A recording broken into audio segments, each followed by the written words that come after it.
다음 주일 한번 암송해 보시겠습니다. 나병 환자가 하나가 예수께 와서 무릎을 꿇고 울며 선생님을 하고자만 하시면 저를 깨끗이 고쳐줄 수 있습니다 하고 말씀드렸다. 마르코복음 1장 40절 말씀입니다. 성부와 성자와 성령의 이름으로 말씀드립니다. 제가 읽었던 재미있는 이야기를 하나 해드릴까 합니다.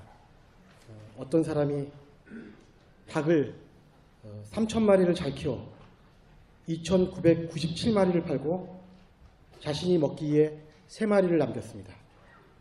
그런데 어느 날 손님이 집에 찾아와서 이 한 마리를 잡아야 했습니다. 그래서 도무지 어떤 닭을 잡아야 할지 몰라서 망설이던 중 닭에게 문제를 내서 맞히면 살려주고 못 맞히면 잡아먹기로 하였습니다. 첫째 닭에게 물었습니다. 2 곱하기 7은? 그러자 닭이 14라고 대답했습니다. 두 번째 닭에게 35 나누기 7은?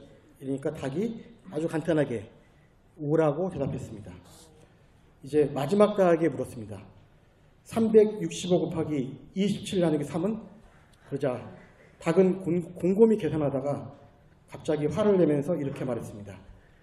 물 끓여라 이놈아. 세 번째 닭은 자신에게만 이렇게 어려운 문제를 내냐고 억울해했습니다. 교우 여러분들도 이제 다른 사람에 비해서 삶이 불공평하고 더 억울하다고 느껴질 때 이렇게 말씀하시고 스트레스를 해소하시기 바랍니다. 물 끓여라 이놈아. 한 가지 더, 교우 여러분께서는 되도록이면 물을 끓이지 않은 은총이 함께 하시길 빌겠습니다. 네, 지난 주일은 주의 봉헌주일이었습니다. 마리아는 모세의 율법대로 예루살렘에 올라가 정결례를 치르고 누구든지 첫 아들은 주님께 바쳐야 한다는 율법에 따라 아기 예수를 역시 예루살렘에 데리고 가 주님께 봉헌했습니다. 그뒤 세례를 받으시고 40일 동안 광야에서 사탄의 유혹을 받으신 후 시몬과 안드레아, 야고보와 요한 등의 제자를 모으시고 본격적으로 하느님 나라의 복음을 전파하십니다.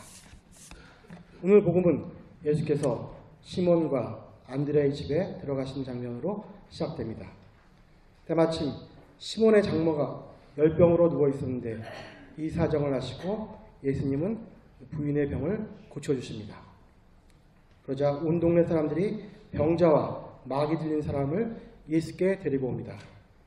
그러자 예수께서는 온갖 병자를 고쳐주시고 많은 마귀를 쫓아내시며 자기 일을 입 밖에 내지 말라고 당부하십니다. 아마도 예수께서 이렇게 말씀하신 이유는 앞으로 할 일이 무척이나 많은데 당신의 정체가 일찍 노출된다면 많은 적자자들이 생겨나 활동이 어려워지기 때문에 사람들에게 함구령을 내린 것이라고 할 수 있습니다. 아직 당신을 드러낼 때가 되지 않았다는 말씀입니다. 또 다른 이유로는 예수께서는 당신 자신의 일이 아니라 하나님의 일을 하러 온 것인데 배후에 있는 하느님을 보지 못하고 기적이라는 현상만 보는, 즉 사람들이 손가락이 가리키는 달을 보지 못하고 손가락만 쳐다보는 어리석음을 저지를까 하는 우려에서 그러실 거라고 생각됩니다. 다음날 새벽 예수께서는 먼동이 트기 전에 일어나 외딴 곳으로 가셔서 기도를 하고 계셨습니다. 그런데 제자들은 예수님을 만나서 모두들 선생님을 찾고 있다는 말을 전합니다. 그러자 예수께서는 그들에게 이 근방 다음 동네에도 가자. 거기에서도 전도해야 한다. 나는 이 일을 하러 왔다고 말씀하십니다. 제자들은 예수님이 무슨 일을 하러 왔는지 잘 몰랐습니다. 그들은 제자로 선발되었지만 자신들 역시 무슨 일을 해야 하는지에 대한 자의식이 아직은 없었습니다. 예수님은 지금의 자리, 여기의 자리에 머물려는 제자들을 돌려세워 갈릴리아 지방을 두루 찾아 여러 회당을 전도하시며 마귀를 쫓아내셨습니다. 오직 예수님만이 당신께서 무슨 일을 하러 왔는지에 대한 명확한 의식을 가지고 있었던 것입니다. 20세기 초반과 중반에 큰 명성을 떨쳤던 서머셋 mom이라는 영국 작가가 있습니다. 그는 노벨 문학상을 수상한 저명한 소설가였습니다. 저는 그의 소설 중에 인간의 굴레 그리고 달과 육펜스를 읽어보았습니다. 아마 이 두 소설이 서머셋 mom의 가장 대표적인 작품일 것입니다. 인간의 굴레는 한 소년이 성장하여 결혼에 이르기까지의 삶을 차분하게 그려냈습니다. 성장을 하면서 무수한 실패와 시행착오가 있었지만 다행히 그 실패와 시행착오를 통해 사람은 자기 자신과 인생의 모습을 점차적으로 알아가게 된다는 이야기였습니다. 한마디로 성장 소설의 교과서 같은 작품이라고 할 수 있습니다. 반면 달과 육펜스는 인간의 굴레에 비하면 좀 더 급격한 삶의 변화에 대해서 이야기하고 있습니다. 이 소설의 주인공은 런던의 한 증권회사에 다니는 평범한 회사원이었습니다. 그런데 그가 40살이 되자 갑자기 자기 가족을 버리고 파리에 가서 화가가 되고 다시 오세아니아의 타히티 섬으로 가서 건너가 그림을 그리면서 여러 대작을 남기다가 문둥병으로 사망한다는 이야기였습니다. 소설은 생애 후반기를 전반기와는 완전히 다르게 불꽃처럼 살다간 사람의 이야기를 담고 있습니다. 그래서 제목에서 다른 예술에 대한 주인공의 어떤 이상을 나타내는 것이고 육펜스는 그가 과감하게 던져버린 비루한 세속을 상징한다고 말하고 있습니다. 그리고 이 소설의 실제 모델은 폴 고갱이라는 화가라고 합니다. 저는 왜 이 소설이 서머셋 mom의 대표작이며 지금의 고전의 반열에 오르고 있는가에 대해서 생각해 보았습니다. 인간은 누구에게나 자기가 꼭 하고 싶은 일이 있습니다. 그 일에 미쳐서 이 일이야말로 정말 하늘이 나에게 부여한 운명적인 일이다 라고 말하고 싶은 일이 있는 것입니다. 그러나 안타깝게도 많은 사람의 경우 그렇지가 못합니다. 정말 하고 싶은 일을 찾는데 그것이 무엇인지 찾는데 정말 오랜 시간이 걸리는 경우도 있습니다. 또 한편으로는 자신이 꼭 하고 싶은 일을 찾았음에도 불구하고 재능이나 금전, 환경 등의 부족으로 인해서 포기해야 하는 경우도 있는 것입니다. 서머셋 mom은 자기가 무슨 일을 하러 이 세상에 온지에 대해 명확하게 자의식을 가지고 있는 사람을 사로잡힌 영혼이라고 표현했습니다. 그는 이렇게 말합니다. 사로잡힌 영혼은 아름답다. 태어났으니까 마지못해 사는 인생들의 홍수 속에서 걷잡을 수 없는 힘에 사로잡혀 좌우를 돌아보지 않는 영혼. 역사는 이런 사람들로 인해 발전한다. 인류는 이런 사람들이 있기에 상승한다. 도덕이 인류를 고귀하게 하는가? 그래서는 안 된다는 도덕적 규율은 언제나 사람에게 죄의식만을 심어줄 뿐이다. 30살에 이르러 하나님에 의해 사로잡힌 영혼이 되어 드디어 역사의 전면에 등장하여 좌충우돌의 삶을 살아갔던 예수님의 모습은 40살에 이르러 지금까지의 안락한 생활을 포기하고 예술에 온통 자기 자신을 던진 달과 육펜스의 주인공과 별반 다르지 않습니다. 다만 다른 점은 예수님은 하나님과 인간에 대한 사랑에 사로잡히셨고 소설의 주인공은 예술에 사로잡혔다는 점입니다. 이처럼 사로잡힌 영으로 살았던 예수님과 소설의 주인공은 아주 행복한 사람들입니다. 그들이 자신이 무엇을 하러 이곳에 왔는지를 명확하게 알고 있었기 때문입니다. 그러나 대다수의 사람들에게 물어본다면 과연 내가 무엇을 하러 이 땅에 오게 되었는지에 대해 정확하고 자신 있게 대답하지 못할 것입니다. 저도 이 문제로 아주 오랜 시간 동안 고민한 적이 있었습니다. 얼마 전에 불의의 의료사고로 죽음을 맞은 신해철이라는 음악인이 있었습니다. 그가 부른 노래 중에 우리 앞에 생이 끝나갈 때라는 곡이 있습니다. 그 곡의 가사의 일부는 다음과 같습니다. 불러드리고 싶지만 그냥 읽겠습니다. 우린 그 무엇을 찾아 이 세상에 왔을까? 그 대답을 찾기 위해 우리는 홀로 걸어가네. 세월이 흘러가고 우리 앞에 생이 끝나갈 때 누군가 그대에게 작은 목소리로 물어보면 대답할 수 있나? 지나간 세월에 후회는 없노라고 그대여. 저는 오랜 시간 동안 제가 바로 이 일을 하러 왔노라고, 바로 이것을 찾아 이 세상에 왔노라고 말할 일이 잡히지 않았습니다. 중고등학교 시절에 제가 가장 되고 싶었던 것은 바로 음악가였습니다. 단순한 가수가 아니라 베트남 전쟁 시 미국에서 저항과 반전의 상징이었던 밥 딜란처럼, 아니면 위에서 언급한 신해철처럼 사람들에게 영향력을 끼치는 뮤지션이 되고 싶었습니다. 단 5분 안에 그 노래 속에 인생에 대한 통찰을 담아서 전하는 사람, 저는 그런 멋진 사람이 되고 싶었습니다. 그런데 시간이 흐를수록 제게는 음악적 재능이 부족하다는 사실을 깨닫게 되었습니다. 다음에는 문학 공부도 하고 소설을 쓰고 싶었습니다. 음악보다는 쉬워 보였습니다. 그래서 저는 불문학을 전공하게 된 것입니다. 대학을 다니면서 소설 몇 편을 써보았으나 그러나 그것도 역시 제가 하고 싶은 일이었을 뿐 할 수 있는 일은 아니었습니다. 그리고 계속 공부를 하기에는 사정이 여의치 않았습니다. 결국 떠밀리듯이 직장에 들어갔으나 이 일 역시 흡족하지가 않았습니다.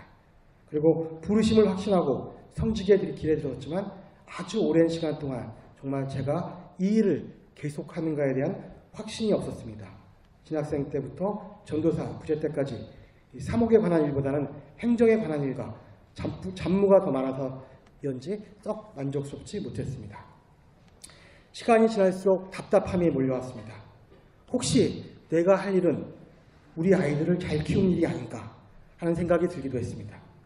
그런 생각이 들 때 제 기분은 마치 공부를 더 하고 싶으나 동생들 뒷바라지를 위해 자신의 소망을 희생했던 가난한 집안의 큰 누이가 된 기분이었습니다. 내 삶을 누구를 위해 유보해야 한다는 생각이 썩 기쁘지가 않았습니다. 그것이 비록 자식이라고 해도 말입니다.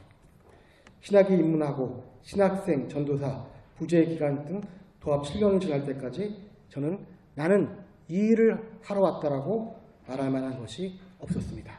그러다 저는 자의반, 타의반으로 휴직을 하게 되었습니다. 그때는 정말 제가 하고 싶은 일을 했으면 정말 하고 싶은 일을 한번 해보고 싶다는 일을 계획을 세우게 되었습니다. 그것이 바로 시작한 것이 성격 이론인 강좌인 애니어그램 강좌였습니다. 처음에는 강의 자리를 얻는 게 힘들었지만 강의를 하게 되면서 비로소 저는 전에 했던 어떤 일보다 큰 만족감을 느끼게 되었습니다. 자존감도 높아지고 일도 이제 즐겁게 할 수 있다는 사실을 깨닫게 되었습니다. 그리고 휴식기간 2년이 지나서 복직한 후 저는 정기적으로 설교를 하게 되었습니다. 설교를 통해 제 자신의 깨달음을 나누고 하느님에 대해서 이야기한다는 것 역시 즐거운 일이고 제가 해야 할 일임을 알게 된 것입니다. 공부를 하고 그것을 정리하고 정리한 것을 쉽게 전달하는 일, 그것이 바로 제가 할 일임을 깨닫게 된 것입니다. 저는 그 일을 찾기에 무려 45년이 넘는 시간을 보낸 것입니다. 그러나 저는 그것을 찾음으로 인해서 즐거울 수가 있었고 부모이기 때문에 자식을 위해 희생해야 한다는 자기 희생의 굴레를 쓰지 않아도 되었습니다. 공부를 하고 정리하고 가르치는 일, 특히 사람들에게 자기 자신과 세상을 이해하는 데 도움을 주는 일, 그것은 넓게 보면 타인의 행복을 증진시키는 일임을 알게 되었습니다. 그것은 한마디로 제 자신의 방법으로 사람들을 사랑하는 일이었습니다. 저는 비로소 제가 이 일에 사로잡혔음을 깨닫게 되었습니다. 저는 하늘이 사람들에게 내린 운명을 알게 된다는 지천병의 나이 50을 넘기고서야 비로소 어렴풋하게 제가 세상에 무엇을 하러 왔는지를 알게 된 것입니다. 어떤 분에게는 신앙의 뜨거움이란 기도를 오래 하고 열성적으로 찬양하는 일이지만 제 경우 신앙의 뜨거움이란 배움의 끈을 놓지 않고 끊임없이 진리를 탐구하는 일인 것입니다. 그래서 제가 배움을 중단하지 않고 진리의 탐구를 포기하지 않는 이상 제 신앙은 여전히 뜨겁다고 말할 수 있는 것입니다. 왜냐하면 하나님은 각 사람마다 다르게 자신의 신앙의 열정과 뜨거움을 표현하는 방법을 주셨기 때문입니다. 아마 시간이 흐르면 더 많이 공부하여 더 다양한 레파토리로 더 많은 사람들을 가르칠 수 있는 기회와 시간이 주어지리라 생각됩니다. 왜냐하면 진리 탐구를 향한 저의 여정은 계속될 것이기 때문입니다. 이제 여러분에게 제가 묻습니다. 여러분은 무엇하러 오셨습니까? 무엇이 여러분의 영혼을 사로잡습니까? 여러분은 나는 바로 이 일을 하러 왔다. 나의 영혼을 사로잡는 일은 바로 이것이다라고 자신 있게 대답할 무엇을 가지고 계십니까? 아마 교우분들 중에서는 이미 사로잡힌 영혼으로서 삶을 살아오신 분도 계실 것입니다. 우리는 각자의 방법이나 특성에 관계없이 바로 이 일을 하러 왔다는 한마디에 대해서 자신 있게 대답할 수 있어야 합니다. 제가 생각하는 그 한마디는 바로 이것입니다. 나는 사람들에게 좋은 이웃이 되기 위해였다. 나는 선한 의도를 가지고 모든 사람들이 좀 더 행복한 삶을 살 수 있도록 돕기 위해였다. 나는 사랑을 하기 위해였다. 이것이 바로 나의 영혼을 사로잡는 일이다. 우리가 진심으로 이런 고백을 할 수 있게 된다면 우리가 현실적으로 다른 방법과 다른 일을 선택했다 할지라도 각자가 받은 은총이 다르다 할지라도 우리는 결국 하나님께 사로잡힌 삶을 살았다고 자신 있게 말할 수 있는 것입니다. 그것이 바로 협력하여 선을 이루는 길인 것입니다. 영등포 교회 여러분, 이 세상에 무슨 일을 하러 왔냐고 그 누군가가 묻더라도 나는 이 세상에 온 이유는 내가 이 세상에 온 일은 사랑을 하기 위해서다 라고 대답할 수 있는 여러분이 되시기를 주님의 이름으로 기원합니다. 그리고 또 한 가지, 이제 우리 최동보 전도사님이 이번 주를 마지막으로 영등포 교회를 떠나게 됩니다. 작년에 성모 강림주의를 기다리던 애타던 때가 생각납니다. 그러나 아쉽게도 이제 더 이상 성모 강림주의는 오지 않습니다. 앞으로 제가 이 성모 없는 하늘 아래 어떻게 살아갈지에 대해서 성모 없는 하늘 아래 살아갈지에 대해서 참 궁금합니다. 그동안 정말